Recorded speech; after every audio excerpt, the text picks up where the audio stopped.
Bem-vindo, bem-vinda, eu sou o Davis e esse é o canal do Ubatuba Guide. Eu estou aqui ao lado de Juninho Mendes e ele vai contar um pouquinho pra gente sobre o boi de conchas. Mas antes, Juninho, por gentileza, conta um pouquinho de você pra gente.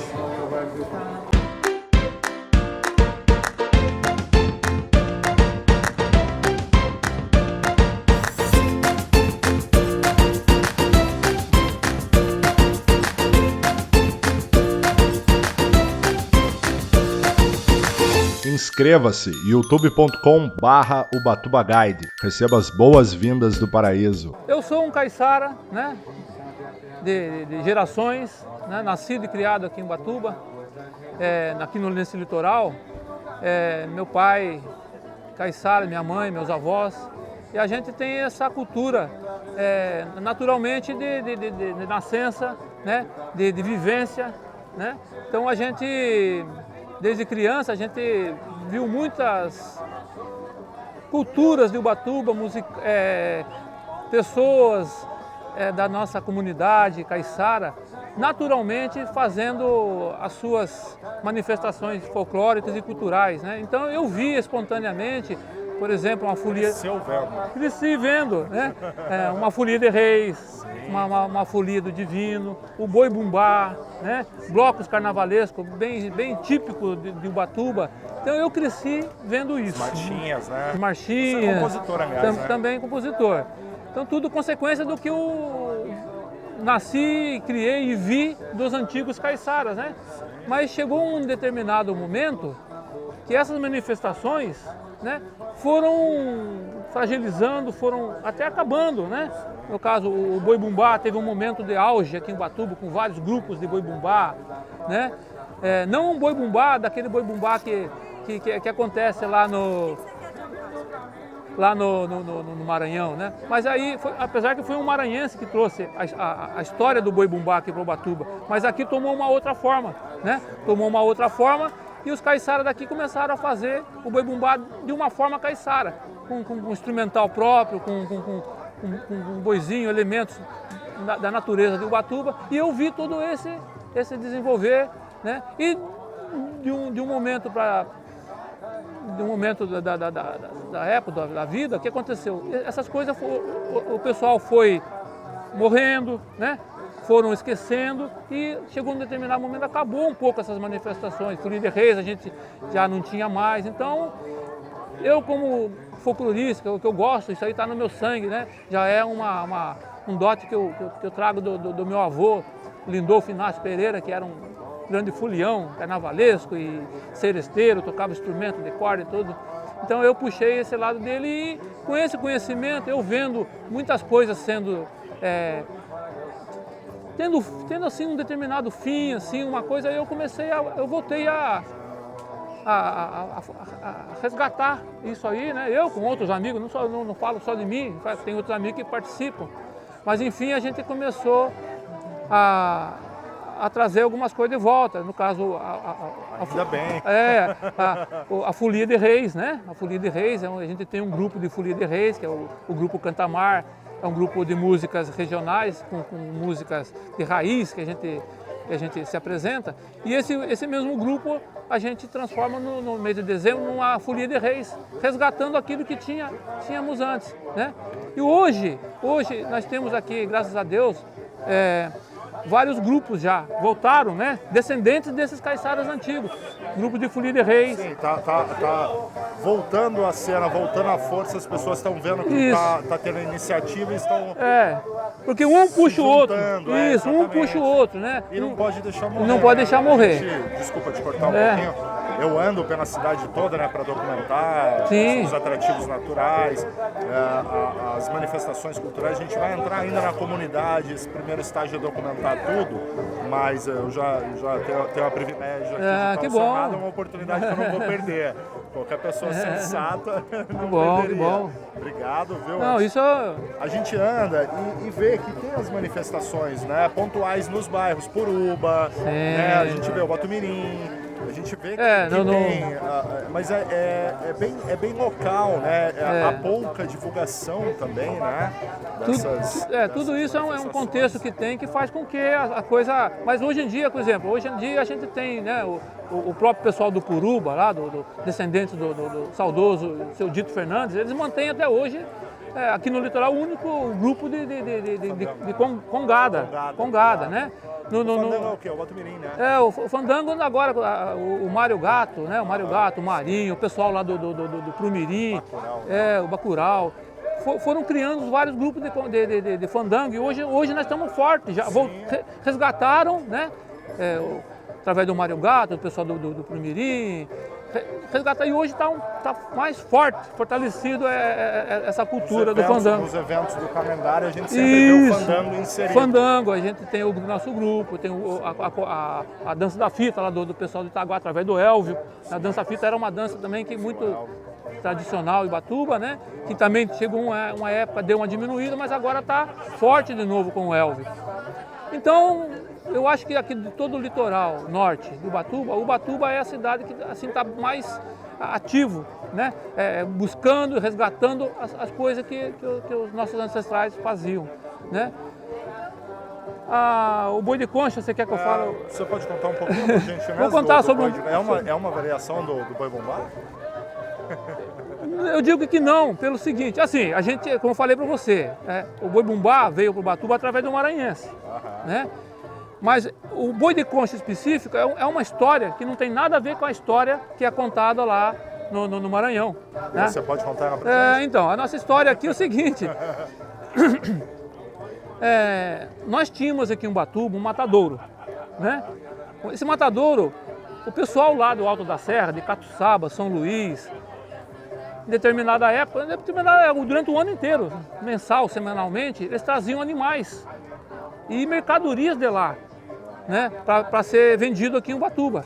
E dentre outros, traziam animais, que era boi, cabrito, cavalo, para vender e comerciar. Às vezes nem vendia, né? Não era monetário, a coisa era a troca. É uma moeda de troca. Uma moeda de troca, um intercâmbio comercial, vamos dizer assim. Então eles traziam queijo, eles traziam... de cabeça por um pedaço de terra. Exatamente, tinha terra, tinha o peixe seco, que era fartura aqui em Ubatuba, a banana verde, a banana. Então tinha essa coisa. E aí o meu avô contou uma época que teve um boi lá desse tropeiro lá de São Luís, lá de Catuçaba, o tropeiro Cipriano, né? Teve um boi que na hora de ir para o matadouro, os cachorros bateram nele lá, eles fugiu e vieram buscar o boi na beira da praia. Meu avô contava isso aí, quando eu era garoto e tal. Meu avô morreu, o tempo foi passando. Um dia, eu em estudo, buscar histórias e causos da cidade de Ubatuba, é uma outra história que eu tenho para falar, de como surgiu isso aí, eu comecei a pesquisar as histórias e os causos de Ubatuba. Mas teve um momento também que faltou, né? Meu pai já não sabia mais contar as histórias, minha mãe já esgotou, né? Aí eu lembrei desse fato, né? Desse boi. Aí veio uma história. O Ney Martins era um folclorista que é muito ativo aqui em Ubatuba. Ele um dia chamou o Julinho, vamos fazer o boi bumbá, fazer um carnaval com boi com os boizinhos. E chamou várias pessoas de cada bairro que tinha antigamente para fazer, né? E eu então vou criar uma história do boi. Aí eu criei essa história do boi de concha, né? A história, vou contar aqui meio rápido, né?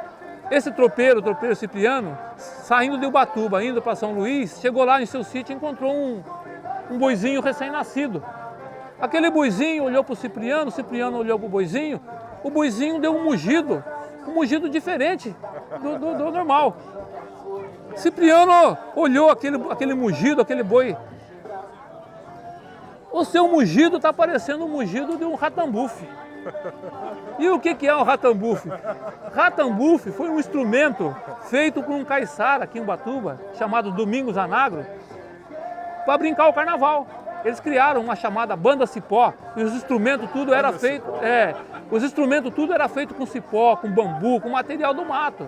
E dentro deles estava o ratambufe, né? Que era um instrumento parecido com o berimbau. Ele viu certamente o berimbau em algum lugar, quis representar aquilo. né? E depois aí ele fez o ratambufo. E o som do ratambufo parecia o mugido daquele boi. Você, boizinho branco, vai se chamar ratambufo. E por coincidência, o boi nasceu no dia 29 de junho, que é o dia do nosso padroeiro, São Pedro Pescador, né? Então, ele ligou uma coisa, vou levar você para conhecer o mar. Ele falou pro boizinho, todo dia no trato daquele boi, vou levar você para conhecer o mar, né? Aí foi aonde surgiu até, olha, você pode ver, surgiu esse ditado popular, história para boi dormir. Foi o Cipriano que inventou, né? Essa história de levar o boi para ver o mar era história para boi dormir. Que na verdade ele queria tirar o boi de lá, trazer aqui para matar o boi, né?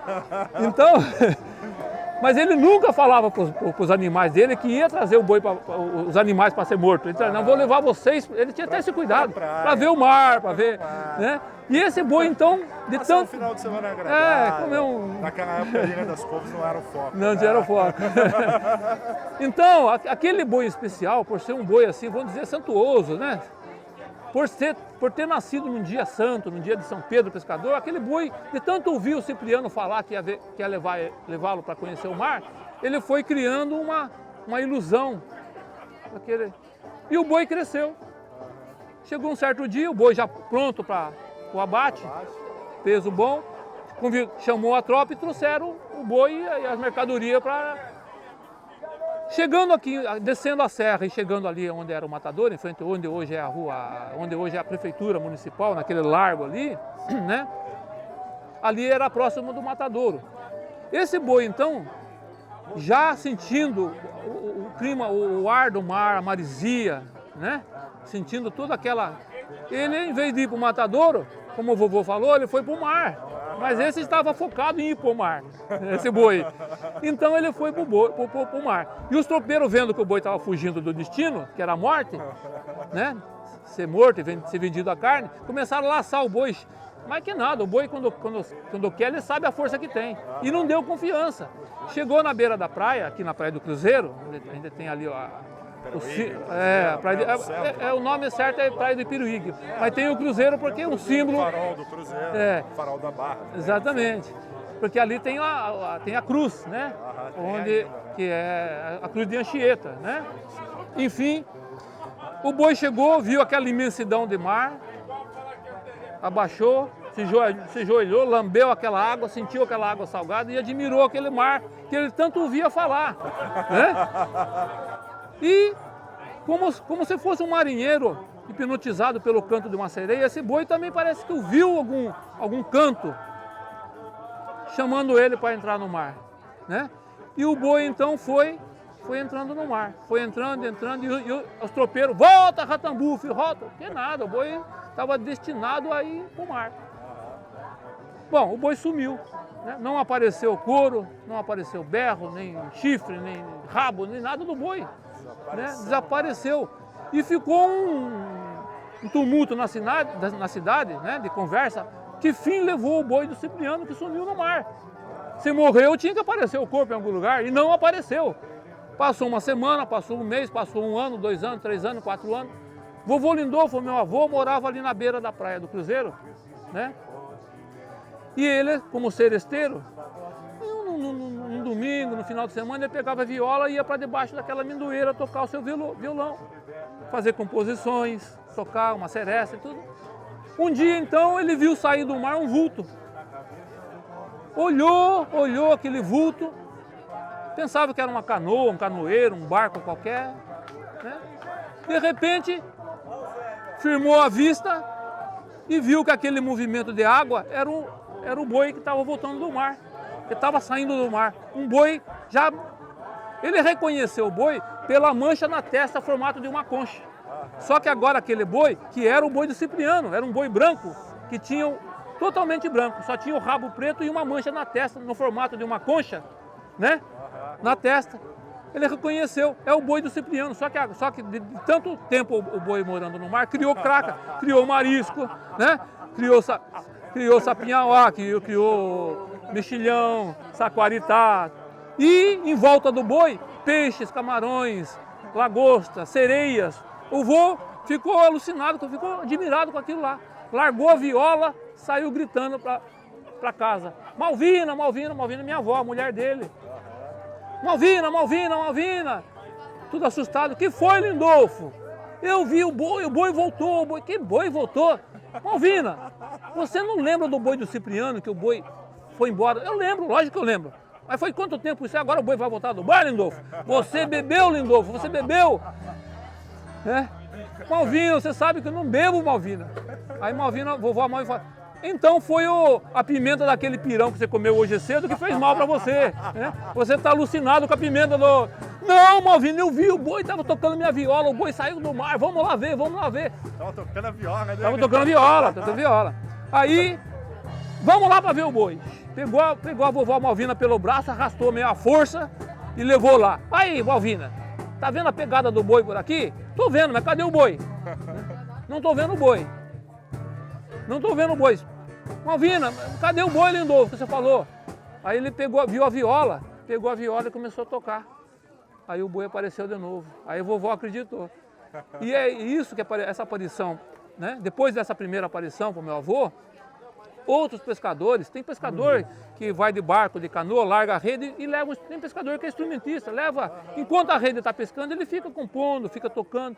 E muitos pescadores desses, enquanto estão tocando um instrumento, vê o boi em volta do barco, do cerco, da rede, vê o boi de concha. Então essa é uma lenda que a gente tem, né? Então essa história é uma história que a gente fez aí e o Bado Tudão, esse amigo meu de infância, criou também composições, né? A gente fez um alto do boi de concha. Depois eu criei a minha versão musical, né? Eu tenho uma versão musical de toda a história. Isso aí tá no CD?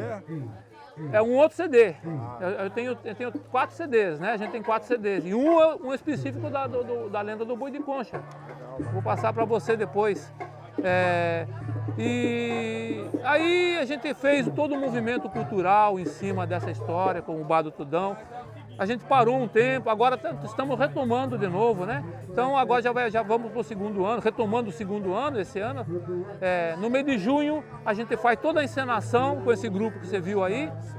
O boi... Tudo documentado. Tudo documentado. Todo mundo está acompanhando aí também. E agora a lenda está sendo reforçada. Está sendo reforçada. Através de um Exatamente. dos principais veículos de informações turísticas da cidade, que é a Ubatuba Guide. A gente se encontrou aqui no improviso, eu estou de capa de chuva. Mas eu acho que tudo isso é importante. O seu trabalho é importante para divulgar tudo isso, para que as pessoas conheçam, o turista conhece, as pessoas migrantes que vêm aqui. É uma vivência mais rica, até para as pessoas que vivem aqui. Exatamente, né? Saberem, conhecerem as histórias da terra. E para o turista que vem, para você que vem, tem uma riqueza muito maior, que são as riquezas culturais da cidade. A experiência é muito mais rica. Exatamente. Quando você tem que não é só a praia, não é só o mar verde, azul, né? Tem muito mais do que isso, né? A gente você sabe falar muito melhor do que eu. É uma briga nossa até por essa questão. Realmente Ubatuba é uma cidade das 102 praias, né? E falou em Ubatuba, todo mundo, opa, é praia. Praia grande. É praia sol, é praia e sol. Mas esquece que nós temos cachoeira, nós temos matas, nós temos pássaros diversos. Trilhas. E nós temos... Os mergulhos, eu gosto de mergulhar, mergulho livre mesmo. Tudo. No último que eu fiz aí num feriado, tava a ilha cheia e eu só me encontrei comigo mesmo na água. Exatamente. E filmando, documentei registrei, né, capturei. Certo. Capturei no sentido de filmar mais de 30 espécies. Exatamente. No único mergulho. Então, isso na mata, isso no mar. E você tem que entrar na Mata Atlântica para conhecer. Também, Nós temos o pássaro símbolo, o tangará dançador. Sim. Que a gente, através de lei, né, a gente oficializou aqui na cidade de Ubatuba o tangará dançador como pássaro símbolo de Ubatuba. Então você vê quantas riquezas que nós temos. Além do que a gente já falou, da musicalidade, o fandango. né? A folia de reis, a folia do divino, dança da fita, a congada de bastões, né? E estão surgindo outras manifestações. E essas festas, elas ocorrem mais na baixa temporada, né? Também, então. A maioria delas é na baixa temporada. Até porque na temporada, em função da cidade ser uma cidade turística, e o pessoal, né, sobrevive do turismo, muitos, né? Porque na temporada tem que ganhar dinheiro, vai trabalhar, então essa parte cultural fica um pouco... Exatamente. Mas é que nem esse trabalho que você está fazendo de divulgar é muito importante. Então, a partir de agora, você vai ser mais um meio para divulgar o nosso trabalho, o trabalho aí da Caiçarada que sempre está ativo aí. Para não estender muito mais, eu já percebi que você é como eu, e a gente gosta de conversar e de prosear. Eu vou encerrar por aqui. Desde já, podemos marcar outras ocasiões, contar outras histórias. Opa, tranquilo, eu tenho um livro que o Dauri, tudo amigo nosso de infância, conhecedor da terra, né? Eu tenho um livro, né, de causos caiçara, né, de causos da nossa cultura, que eu pesquisei, estudei, escrevi. Vou publicar agora, esse mês que vem agora, um outro livro, né? Então estamos à disposição aí para estar passando todo esse material para vocês compartilhar. Riquezas de histórias, tudo, experiências e toda essa bagagem cultural que... Pode contar com a gente. A gente vai se despedindo por aqui, Juninho. Obrigado por essa disponibilidade de última hora de improviso. Foi improvisado, mas estamos aí a hora que quiser. O que eu puder estar passando dos meus conhecimentos, né, para o público seu. E público nosso, estamos às ordens aí, pode contar com a gente sim, tá bom? Obrigado, Juninho. Bom, eu termino com um clássico convite, inscreva-se no nosso canal e faça parte dessa comunidade de pessoas apaixonadas por Ubatuba. Isso. Valeu, Abraço. Até a próxima.